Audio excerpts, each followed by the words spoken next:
네, 여러분 안녕하세요. 네, 최근에 그 제1여당이죠. 민주당에서 180석을 갖고 있는 민주당에서 임대료 멈추법을 발의를 했죠. 네, 그게 뭐냐면 쉽게 설명하면 이제 자영업자들이 장사가 안 되면 장사를 멈출 수밖에 없지 않습니까? 장사를 멈추면 임대료도 멈추게 해야 된다는 그런 법이에요. 그러니까 장사가 안 되면 임대료도 안 내도 된다. 뭐 이런 법을 지금 발의를 해서 하려고 하고 있습니다. 네, 여러분들 어떻게 생각하시나요?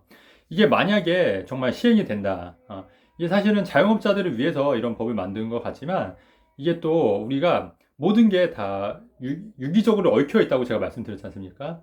이 톱니바퀴처럼 얽혀 있기 때문에 만약 이 법이 정말로 시행이 되면 어떤 일이 벌어질까에 대해서 제가 예상을 해드리고 거기에 대해서 여러분들도 좀 공감을 하시게 되면은 또 혹은 어떻게 변할지 한번 예측을 해보는 그런 시간을 가지려고 합니다. 자, 우선은 사람은 여러분, 누구나 이기적이에요. 그죠? 그 이기적인 유전자라는 책도 있듯이 누구나 이기적인 거예요. 이게 사실은 나쁜 게 아니에요. 그 이기적인 그 성향 안에서 무수히 뭔가를 시도하고 도전하기 때문에 또 인류가 이렇게 발전을 한 거거든요. 만약에 이런 이기적인 생각들이 없으면 사실은 이 인류가 이렇게 발전할 수 있는 게 아닌 거잖아요. 그러니까 우리가 정말로 그 돈을 많이 벌어서 재벌이 되고 싶다 이런 사실 이기적인 욕심 혹은 내가 그 장사를 잘해서 어, 좋은 빵을 만들어야겠다 그런 이런 이기적인 마음들 때문에 경제가 돌아가고 그게 또 활성화가 되는 게 어떤 자본주의 시스템이라는 거죠.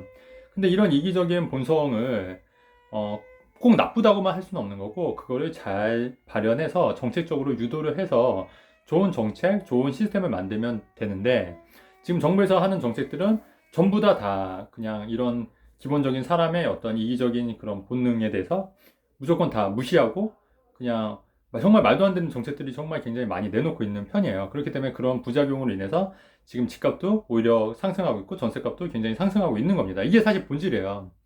근데 많은 분들이 이런 부분은 잘 모르시거나 아니면 잘 인지를 못 하시는 것 같아요. 자, 그래서 어쨌든 그러면 만약에 임대료가 그 임대료 멈춤법이 정말 발의가 된다. 그러면 어떻게 될지 한번 고민을 해볼게요.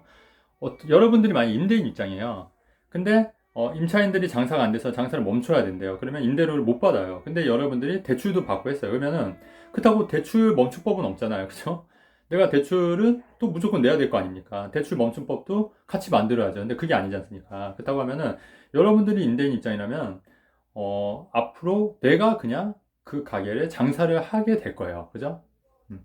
차라리 그냥 내 점포니까 아예 내가 그냥 내 장사를 하겠다. 그렇게 해서 장사를 하거나 그래서 임차인은 내쫓고 그 법이 만약에 정말 실행이 되면 임차인은 내쫓고 내가 장사를 하게 된다. 그렇게 되면은 자영업자들은 더 갈 데가 없는 거예요.